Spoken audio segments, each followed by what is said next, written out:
The first light of dawn crept over the village, spilling like liquid gold across the thatched rooftops and worn pathways, illuminating each hut in a gentle glow. Naima lay awake, wrapped in the soft silence that blanketed the village before the bustle of the day began. She could feel the air thick with purpose, a quiet urging that had stirred her from sleep long before the sun's arrival. Today felt different, weighted with a solemnity she couldn't name, a silent call that echoed in her heart, compelling her towards something beyond herself. She rose slowly, slipping into the dress she had woven herself from the soft, colourful cloth the village women had helped her dye. The fabric, in shades of earthy brown and the soft blush of hibiscus, felt alive against her skin, as though it too had absorbed the spirit of the land and held within it the stories of the people who called this village home. As she adjusted the dress over her shoulders, she felt her breath steady, as if each breath carried a piece of the village, binding her closer to its heart.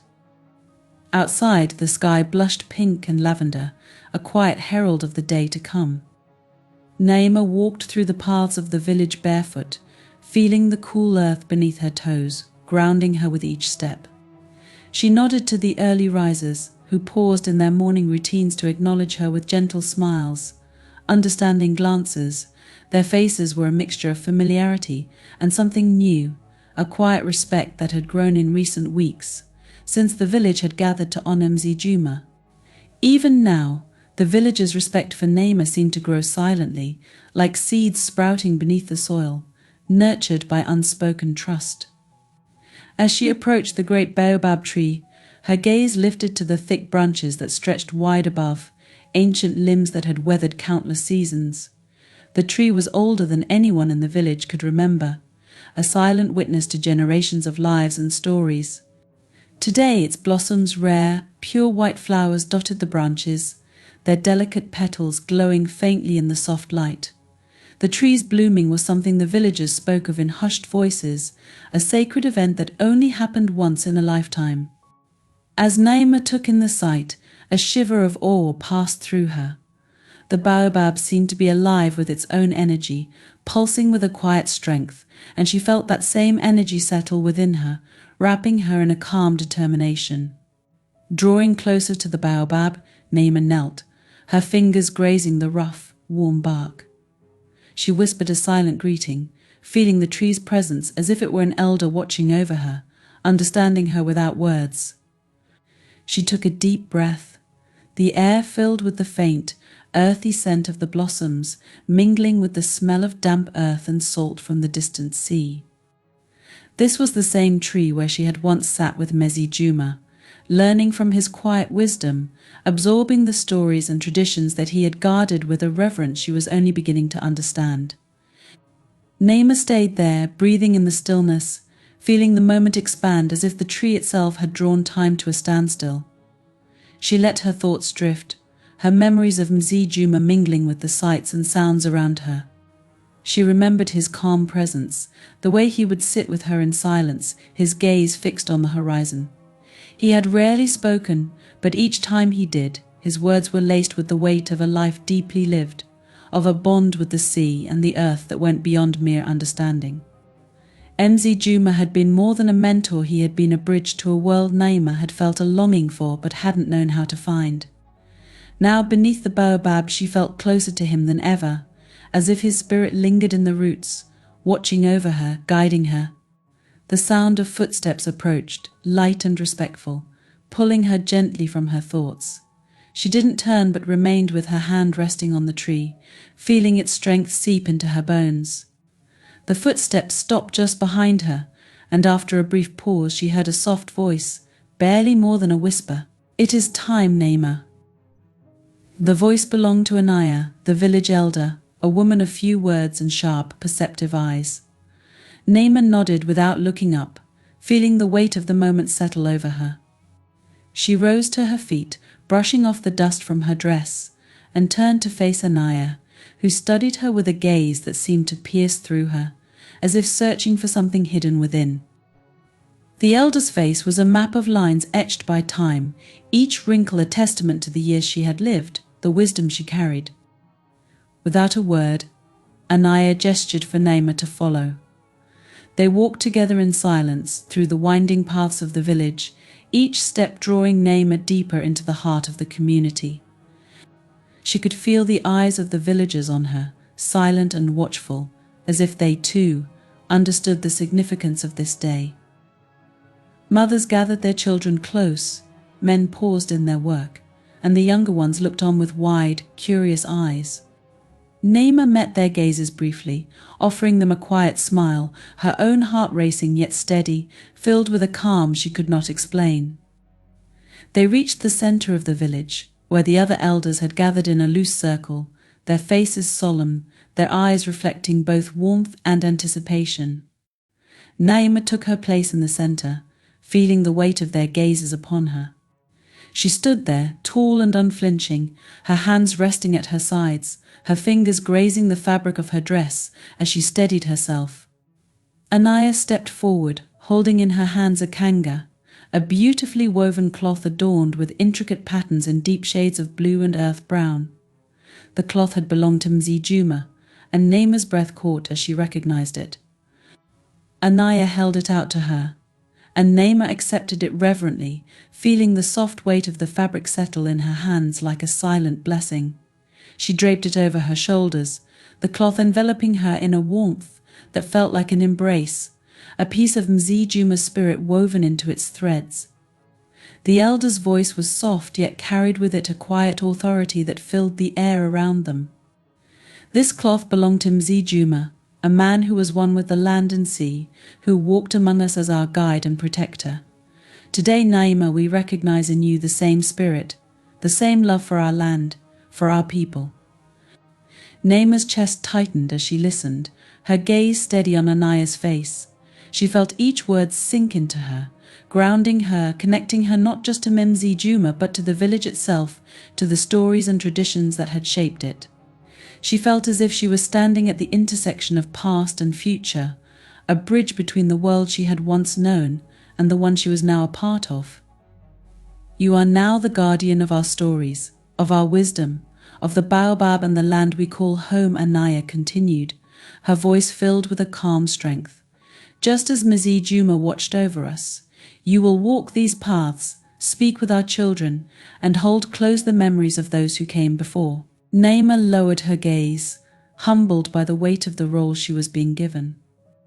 She felt the silent approval of the elders, sensed the unspoken bond that was forming between them, a trust that had been earned not through words but through the quiet understanding that had grown over her time in the village.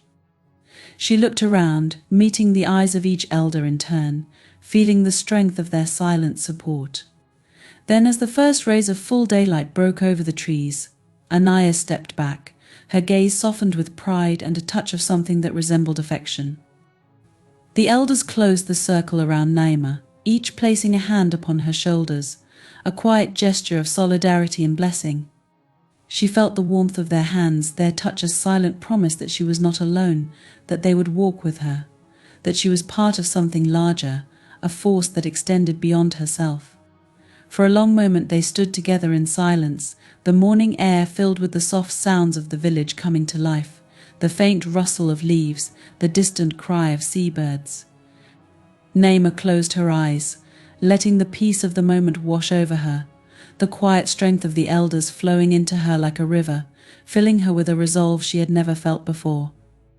When the elders finally stepped back, Naima opened her eyes, feeling as though she was seeing the village anew.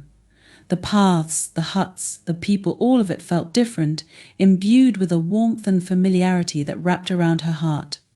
She belonged here now, not just as an outsider who had found her way, but as part of the village, part of its very soul. As she returned to the baobab, the kanga draped over her shoulders, Naima felt a deep peace settle within her. She knelt beneath the tree, pressing her palm against the earth, grounding herself in the soil, the life force of the land. She whispered a quiet promise, one spoken to the baobab, to Mzee Juma's spirit, to the village, and to herself. The morning sun rose higher, casting a golden light over the village, illuminating her with a gentle glow. Naima took a deep breath, her heart filled with gratitude. with purpose, with a love that reached beyond herself, a love that had taken root in the land, in the people, in the legacy she had been given. And in the silence, with the baobab as her witness, Naima began her journey as the guardian of the village, her life forever intertwined with its stories, its people, and the ancient rhythms that bound them all. As dusk settled over the village, casting a soft, rosy glow across the land, Naima felt an anticipatory stillness around her, as though even the trees and the ground beneath her feet were holding their breath. The air was cool, touched by the faint scent of the sea mingling with the earthy fragrance of the baobab tree, and Naima could feel the weight of the night ceremony resting on her shoulders, drawing her towards something she both knew and didn't fully understand. She had been called to the baobab tree by Anaya, the village elder, to participate in a ritual, one she had only heard about in passing but now felt was bound to her very soul. Naima walked slowly, each step taken with a reverence that came naturally in the presence of the ancient tree. The baobab stood like a silent sentinel, its roots firmly entwined with the earth, reaching deep, as if to hold on to all the memories it had absorbed over the centuries. Its trunk rose solid and wide, gnarled with age, and its branches stretched outward, silhouetted against the fading light of dusk. The rare blossoms dotted its branches in ethereal clusters, their white petals glowing faintly, as if holding on to the last vestiges of daylight. Gathered under the baobab were the elders of the village, each one standing in a loose circle, their faces etched with lines that mirrored the history of the land. Anaya, the village elder, stood at the center, her posture straight despite her years, her gaze sharp yet warm as she watched Naima approach. Her movements were unhurried, her steps soft and measured, as if she too was stepping into a realm of timelessness, a place where past and future merged. The elders turned to look at Naima as she arrived, their expressions calm and solemn, each pair of eyes reflecting both welcome and expectation. She felt a surge of humility as she met their gazes. These were the men and women who had guided the village through countless seasons, who had seen births, marriages, and passings, who held within them the wisdom of lives fully lived. And now they were here for her, inviting her into a space that felt sacred, not only in its traditions but in the connection it forged between them all. As she took her place within the circle, Naima sensed the unity that bound the elders. They had gathered without speaking, drawn by a silent understanding that did not require words, each of them anchored in the moment, each one a part of the village's heartbeat. She felt the faint pulse of that rhythm beneath her feet, as if the very earth itself were aware of what was happening. The baobab, too, seemed to resonate with the energy of the gathering, its thick, ancient roots pulsing with a life force that flowed into the soil and spread outward, a web of connection that linked each person present. Anaya raised her hand slightly, signaling the beginning of the ritual. She held a cloth in her hands, a kanga woven in deep, earthen colors, its pattern simple yet powerful, and in the fading light it seemed to shimmer with a life of its own.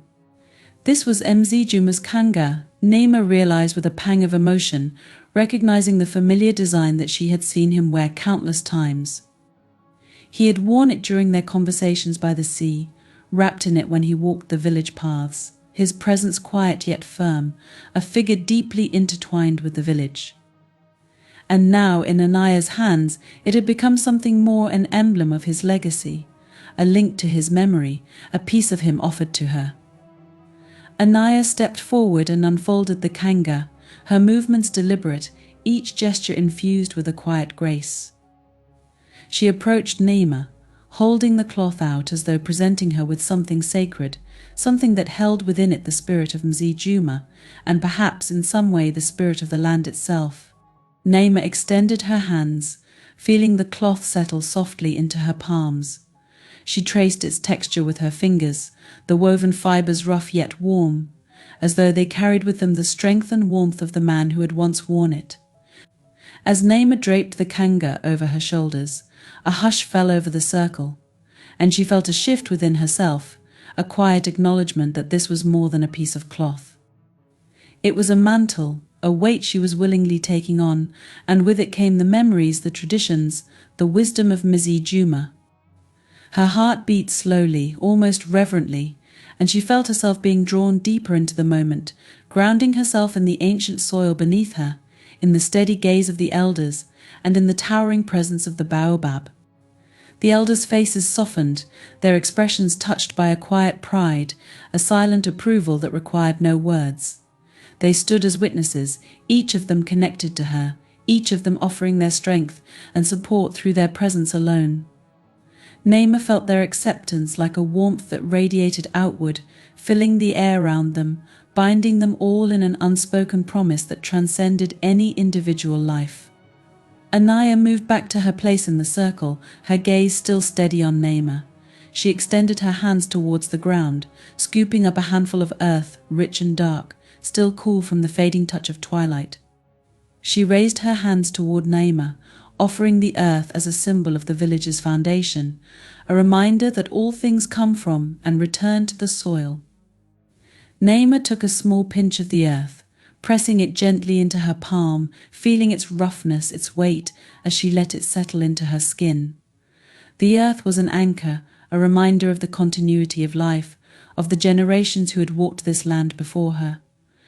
She closed her eyes for a brief moment, letting herself sink fully into the experience, feeling the presence of the elders, the rootedness of the baobab, and the pulse of the land beneath her.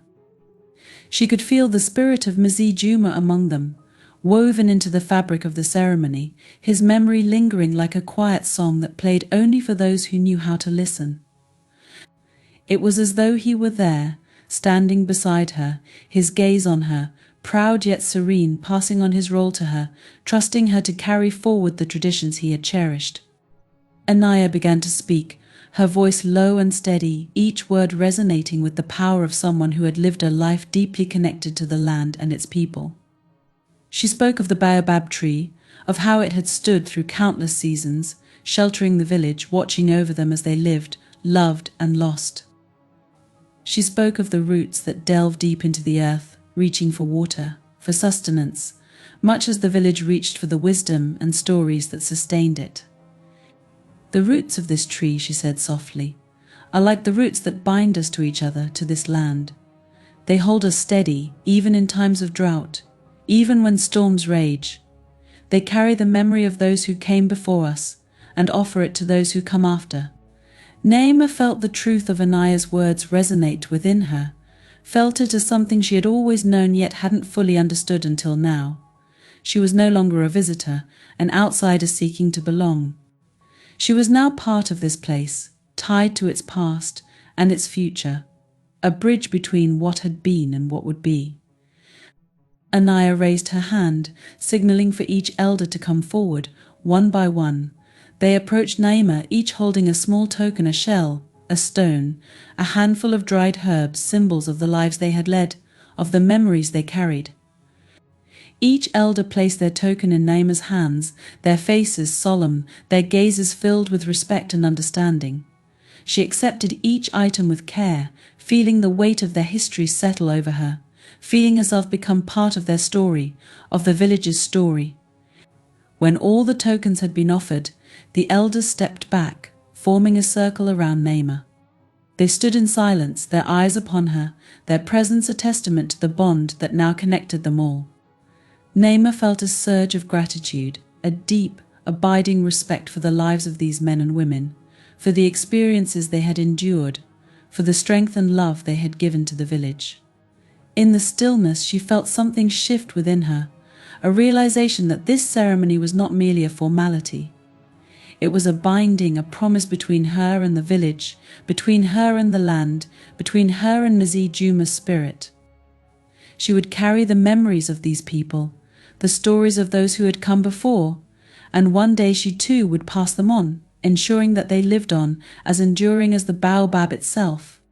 The final light of dusk faded, casting the circle into a gentle twilight, and as the first stars appeared overhead, Anaya nodded, a slight but powerful gesture that sealed the ritual. Naima stood there, the kanga around her shoulders, the tokens of the elders cradled in her hands, her heart filled with a quiet, solemn joy.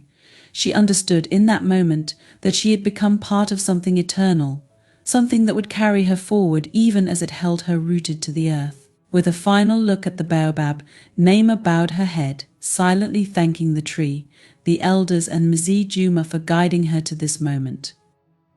As she lifted her head, she met the eyes of each elder in turn, feeling their strength flow into her, their lives now interwoven with hers in a bond that could never be broken. The ritual complete, the elders turned and began to disperse, moving back toward their homes in quiet reflection. Naima watched them go, her heart swelling with a love she had never known before, a love that embraced not just the people, but the land, the history, and the future they all shared. Left alone beneath the baobab, Naima closed her eyes, feeling the night settle around her, the gentle whisper of the leaves like a lullaby, a song that belonged to her now, that would live within her and guide her for as long as she walked the village paths. The night air was cool against her skin, the earth solid beneath her feet, and she felt a profound peace, a sense of belonging that was as deep and steady as the roots of the great baobab itself. The afternoon sun hung high, casting a gentle warmth over the village, and the sound of children's laughter drifted through the air, mingling with the songs of distant seabirds and the faint rustle of palm fronds. Naima watched as the children darted between the huts, their steps light, their voices filled with unrestrained joy. They moved with the energy and curiosity of the young, each one a small spark of life brightening the village, yet unaware of the legacy they would one day inherit. Naima stood at the edge of the village square, watching them with a quiet smile, feeling both a tenderness and a sense of responsibility settle within her. She had grown accustomed to her role as the village's new guardian, yet every day brought new moments that humbled her. Today was one such day. She had been entrusted with the task of teaching the village's children, to share with them the knowledge and stories she herself had once learned from Mzee Juma, a responsibility that filled her with both pride and awe. It was not just knowledge she would be passing on, but a way of seeing the world, a connection to the land and the sea, to life itself. With a silent gesture, she called the children over. They gathered around her eagerly, their wide eyes filled with curiosity and excitement, the innocence of their faces a reminder of her own childhood, though her memories were of another place, far from the rhythms of this village. As she led them toward the great baobab tree, she could feel their anticipation, their whispers and giggles filling the air like a song, each voice a note in the symphony of village life. The baobab tree loomed ahead, its roots spreading wide and deep, anchoring it to the earth in a way that made it seem both timeless and wise. Its thick branches stretched out like open arms, sheltering those beneath it with a canopy of green leaves that danced in the breeze. To the children, the tree was as familiar as the village paths, yet as they followed Naima, a hush fell over them, as if they sensed that today the tree held something special, something beyond its usual mysteries. Naima knelt down at the base of the tree, and the children gathered close, settling into a circle around her. They sat cross-legged, fidgeting and whispering, until one by one they stilled, their attention drawn to her like flowers turning toward the sun.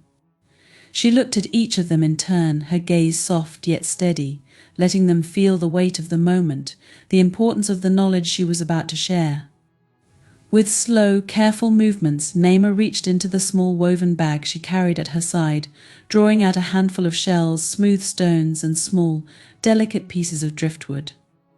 These were items she had gathered with Mzee Juma, treasures of the shore and the sea, each one a silent testament to the lessons he had taught her. She held them in her hands, allowing the children to see the simple beauty of each piece, their eyes wide with wonder as they took in the worn surfaces, the delicate patterns, and the soft colors that seemed to reflect the hues of the ocean. "These are gifts from the sea," she began, her voice soft yet carrying an undercurrent of strength that stilled even the smallest whispers. "Each one holds a story, just as we do. The sea has shaped these stones, washed over these shells, smoothed these pieces of driftwood, each wave, each tide, leaving its mark." The children leaned forward, entranced by her words, as if the very air around them had stilled, drawn into the story she was beginning to weave. She could see their young minds turning, their imaginations stretching to picture the journey of each shell and stone, carried by the waves, touched by the sand, shaped by forces larger than they could yet understand. Naima placed the items gently on the ground between them, letting them rest on the earth, a reminder that they, too, were part of this world, shaped by the land and the sea. She picked up one of the stones, its surface smooth and dark, worn by years of contact with sand and water. She held it up for the children to see, turning it slowly in her hands so that the sunlight glinted off its polished surface. "This stone," she said, "is like the people of our village. It has been shaped by its surroundings, by everything it has encountered. Like us, it holds memories, carries pieces of its journey, even if we cannot see them. When we walk on the shore, we are walking among these memories, feeling the stories that have come before us." She handed the stone to the nearest child, who held it carefully, almost reverently, passing it around the circle. Each child took a moment to feel its weight, its smoothness, its cool touch against their skin. For a moment, Naima let the silence linger, letting them absorb the stone's presence, allowing them to sense the deeper meaning it held. The children's faces were serious, their small hands holding the stone as if it were something precious, something alive. Once the stone had made its way around the circle, Naima picked up a shell, its surface ridged and slightly chipped, the color a faded shade of pink that glowed softly in the sunlight. She held it up, letting the children see its delicate, intricate beauty, the way its ridges curved like waves frozen in time. "This shell," she said, her voice barely more than a whisper, "once belonged to a creature of the sea. It was its home, its shelter, its protection. Just like this shell, we each have a place we come from, a place that keeps us safe, where we find comfort." She paused, letting the children take in her words. They watched her closely, their faces serious, absorbing the idea that they, too, had a place of belonging, a home as sacred and as necessary as the shell was to the creature that once lived within it. Slowly, she handed the shell to the nearest child, and again they passed it around, each small hand holding it carefully, their fingers tracing the ridges, feeling the history embedded in its form. Naima watched them with a quiet pride, sensing that even in their youth, they were beginning to understand, to feel the connection between themselves and the natural world, to sense the deeper truths she was trying to convey. Finally, she reached for a piece of driftwood, its surface smooth, its shape twisted and unique, a testament to the journey it had taken through the water. She held it out for the children to see, watching as their eyes followed the curves, the worn patches, the places where the wood had been smoothed by the endless caress of the waves. "This piece of wood has travelled far," she said softly. "It has been carried by the sea, shaped by the tides, until it found its way here. Like this driftwood, each of us is on a journey. We will be shaped by the people we meet, by the places we go, by the things we experience." As she handed the driftwood to the children, they took it as they had the other items, passing it with care, sensing its fragility, its history. They held it with reverence, as if they understood that they too were a part of this great cycle, that they too were shaped by forces both seen and unseen. When the driftwood had returned to her hands, Naima set all three items, the stone, the shell and the driftwood, on the ground before her, letting them rest together as symbols of the stories, the connections, the lives that made up the village. She looked at the children, her gaze warm and steady, letting them feel the weight of her words, the depth of her message. "These are not just things we find on the shore," she said, her voice soft but strong. "They are reminders. They remind us that we are connected to each other, to the land, to the sea, to the stories of those who came before us. We are all part of something greater, something that holds us and guides us, even when we cannot see it." The children sat in silence, their young faces thoughtful, their eyes reflecting a newfound understanding, a quiet reverence for the world around them. Naima watched them, feeling a swell of pride, a sense of fulfillment that went beyond words. She knew that this moment would stay with them, that they would carry it forward, that one day they would pass on these same stories, these same lessons, to their own children, to the generations yet to come. As the sun dipped lower in the sky, casting long shadows across the village, Naima gathered the stone, the shell, and the driftwood back into her bag. The children rose, their faces filled with a quiet wonder, and she led them back toward the heart of the village, their small voices breaking into whispers and laughter as they walked. They held the memory of the afternoon close, a gentle reminder of the beauty and wisdom woven into their lives, into the land and sea that surrounded them. And as Naima watched them go, she knew that she had fulfilled her role, that she had passed on not just knowledge but a piece of her heart, a piece of Mzee Juma's spirit, a piece of the village's soul. She stood there, under the baobab tree, feeling the roots of the earth beneath her feet, feeling the timeless connection that bound them all together, and she knew that she was exactly where she was meant to be. In the days that followed, Naima slipped naturally into her role within the village, her movements guided by a quiet sense of purpose that had taken root deep within her. Her days were a steady rhythm, woven into the fabric of village life, each task as familiar as breathing, yet imbued with a new depth that gave each moment significance. She had become a part of the village in a way that felt ancient and sacred, as though she were carrying forward a legacy far greater than herself. The villagers, too, had come to regard her differently. Mothers greeted her with soft smiles, while elders nodded in silent approval as she passed. Children followed her in quiet curiosity, drawn to her presence like young shoots stretching toward the sun. They sensed, perhaps instinctively, that she carried the wisdom of Mzee Juma and a love for the land that resonated with the heart of the village itself. Each morning, Naima rose with the first light, feeling the cool dawn air on her skin as she walked the narrow paths, greeting the villagers who were already beginning their day. She helped carry water from the well, her hands strong and steady on the heavy wooden buckets. She joined the women as they prepared meals, her laughter mingling with theirs, the simple joy of shared work binding them together. And in the evenings, as the sun sank low, she walked to the shore to watch the waves, a ritual that grounded her in the rhythms of the sea, just as Mzee Juma had once done. The baobab tree had become her sanctuary, a place where she felt Mzee Juma's presence most keenly. Its branches stretched wide, sheltering her as she sat beneath it, her fingers tracing the rough bark, her mind filled with memories. The tree had stood witness to countless generations, its roots reaching deep into the earth, and Naima felt her own roots growing alongside it, binding her to this place. She knew, with a quiet certainty, that this tree was her link to the past and to the future, a reminder of the legacy she had inherited and the one she would pass on.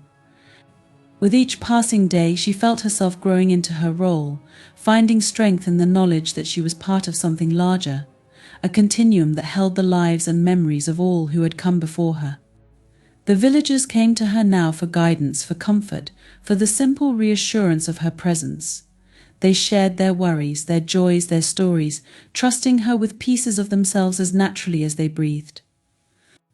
And Naima listened, offering words of solace or advice, her voice carrying the wisdom she had absorbed over her months in the village. One evening, as the village gathered around a small fire, Naima noticed the elder Anaya watching her from across the flames, her gaze steady and thoughtful. In that moment, Naima felt the weight of her role, the quiet responsibility she had taken on.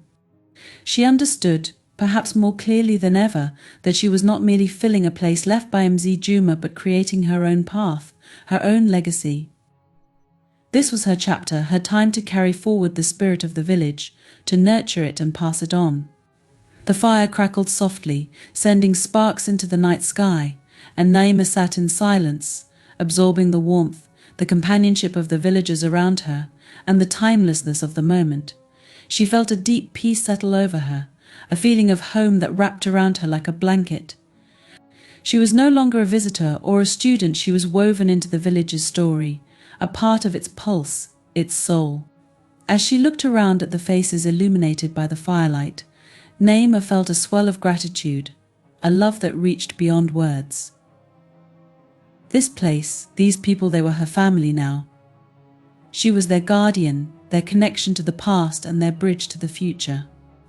The journey she had begun when she first arrived in the village had brought her to a place of belonging she had not known she needed, a purpose that filled her with a quiet, unbreakable strength.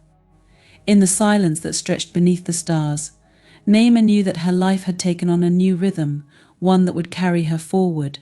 She felt the continuity of life, the unbroken thread that tied her to the land, to the village, to the people who had come before her. And as she sat by the fire, surrounded by the warmth of the village, she knew that she was ready to step fully into this new chapter, a chapter that was hers alone to shape. The days grew longer, marked by the steady warmth of the sun that seemed to breathe life into every corner of the village. Naima had been carrying a quiet secret within her, one she had come to recognize slowly, like the soft dawn light spreading across the sky. She could feel it in the gentle weight beneath her heart, in the subtle changes that seemed to echo through her body, a delicate rhythm that mirrored her own heartbeat. She was carrying a child, a new life growing within her, a part of herself that connected her to the village, and to Mzee Juma's legacy in a way she had never anticipated. The realization had come to her one morning as she sat by the shore, her feet buried in the warm sand, her eyes tracing the line where the sea met the sky. She had felt an unfamiliar flutter, soft and insistent, as if the sea itself had whispered to her of this life within. It was a moment of quiet revelation, a realization that had wrapped around her like the warmth of the sun. Her fingers rested on her belly, and a calm assurance filled her, as steady and unbreakable as the tides. As her pregnancy progressed, the villagers began to notice the gentle changes in her, though Naima herself never spoke of it. Mothers would glance at her with knowing smiles, their eyes warm with understanding, as if they saw in her the continuation of a story they knew by heart. The children watched her with curiosity, sensing something different in her steps, in the softness of her gaze, though they could not yet name it. And the elders offered her silent nods of approval, as though welcoming her even more deeply into the heart of the village. Naima found herself drawn more often to the baobab tree, its thick roots anchoring her, offering her a place of quiet reflection. Beneath its canopy, she felt the presence of Mzee Juma, as if he were watching over her, his spirit intertwined with the land, with the tree, with the life growing within her. She rested her hand on the rough bark, grounding herself in the solid strength of the tree, feeling its age, its wisdom. In those moments she felt that her child was already part of the village, a part of the cycle of life that pulsed through the roots of the baobab and the waves of the sea. As the seasons turned, the life within her grew, and Naima moved through her days with a quiet purpose. She continued her tasks, tending to the village needs, speaking to the children, offering guidance and comfort to those who sought her out. The villagers had come to see her as a guardian, a bridge between the old and the new, and with the child growing within her, this role deepened. She could feel the weight of their trust, the silent blessings that followed her as she walked the village paths. It was as though the entire village, the land, and the sea itself were cradling her, holding her and her unborn child in a gentle embrace. In the quiet of the night, Naima would often sit alone, listening to the soft sounds of the village settling into sleep, the distant murmur of the waves, the rustle of leaves in the cool breeze. Her hand rested on her belly, and she would close her eyes, feeling the life within her, feeling her child's heartbeat as an echo of her own. She spoke to her child in soft whispers, telling stories of the sea, of the land, of the people who had become her family. She shared with the child the legacy of Mzee Juma, the wisdom of the baobab, the love that bound the village together. In these moments she felt as though she were passing on a heritage, a legacy that her child would carry forward, a continuation of the story that had begun long before her. And as the time drew near, the villagers gathered in quiet anticipation, offering her gentle smiles, small gifts and blessings. Mothers brought her herbs for strength, old remedies passed down through generations. Elders offered her silent prayers, their eyes filled with a solemn joy, as if they saw in her child the promise of continuity, the enduring spirit of the village. Naima accepted each offering with gratitude, feeling the warmth of their love, the strength of their hopes for her and her child. Finally, in the soft light of dawn, when the village was wrapped in the delicate hush of morning, her child was born beneath the baobab tree. Naima had chosen this spot, sensing that the tree, the earth, and the spirit of Mzee Juma would guide her, hold her steady in this moment. The birth was quiet, wrapped in a profound stillness, the air thick with reverence as the first cry of her child echoed softly beneath the ancient branches.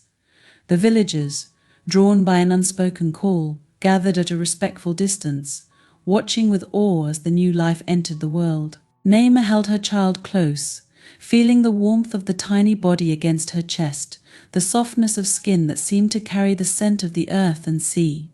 Tears slipped down her cheeks, not from pain or exhaustion, but from a love that was as boundless as the sky above. She looked down at her child, at the eyes that blinked up at her with a gaze both new and ancient, and she knew that this was her purpose, her gift to the village, a continuation of the life that had sustained them all. The villagers approached slowly, one by one, each offering a quiet blessing, their voices hushed as they welcomed the child, a new link in the chain that bound them all together. Naima felt their presence, their love, as they gathered around her, forming a circle beneath the baobab, their faces lit by the first rays of morning light.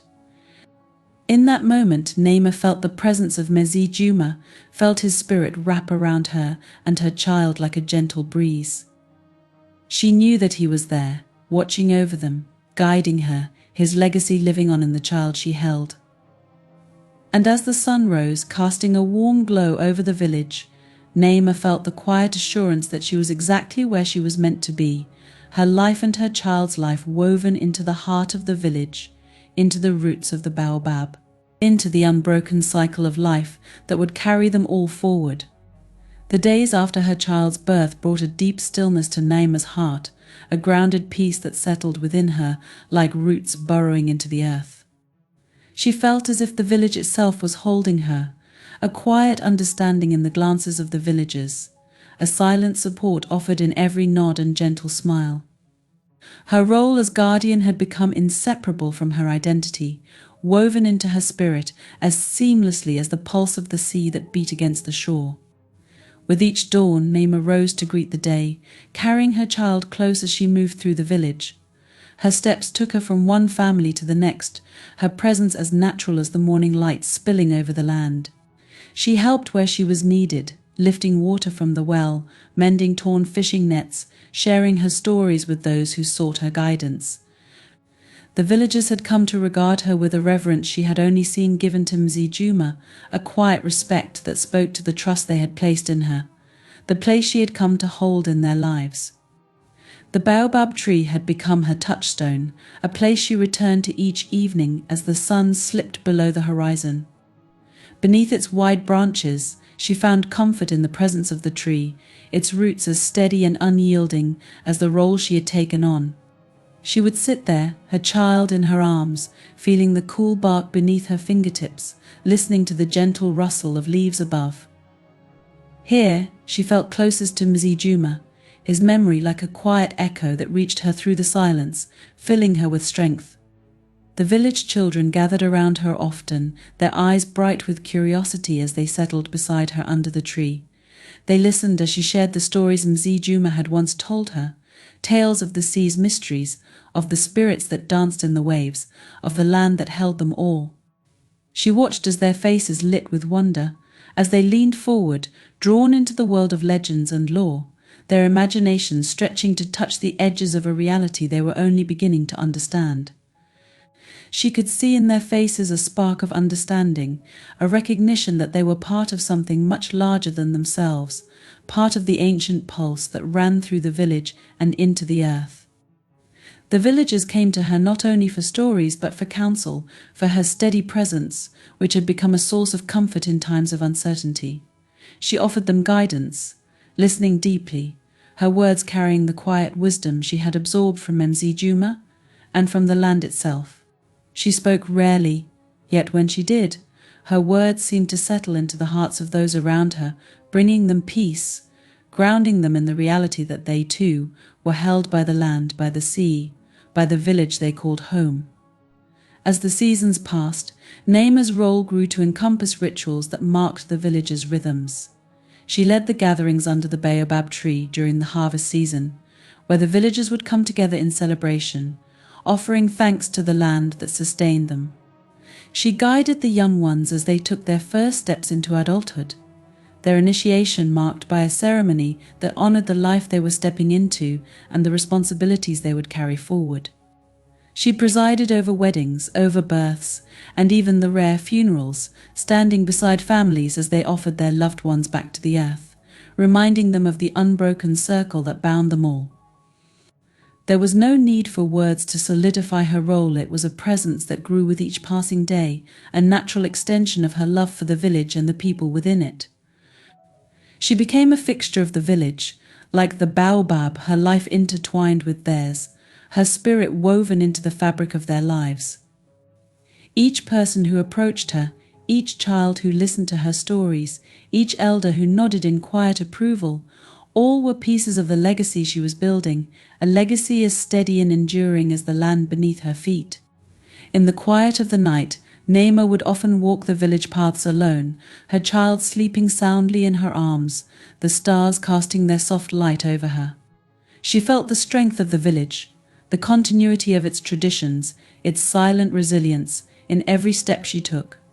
She knew that she was not alone in her role. She carried the spirit of those who had come before her, and she was surrounded by the lives of those who stood beside her.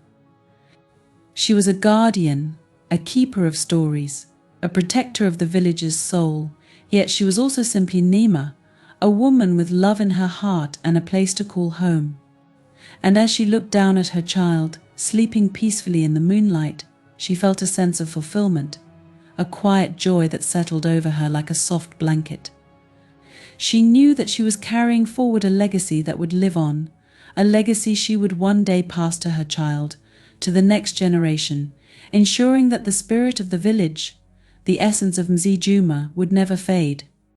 In the end, Naima's role as guardian was not a title or a position, it was a way of life, a deep and abiding love for the land, for the people, for the rhythms that bound them all together. She had become the beating heart of the village, her life a testament to the unbroken cycle that flowed from one generation to the next. And as she stood beneath the stars with the baobab tree as her witness, she knew that she was exactly where she was meant to be, her place secure, her spirit forever intertwined with the village that had given her purpose, love, and a home.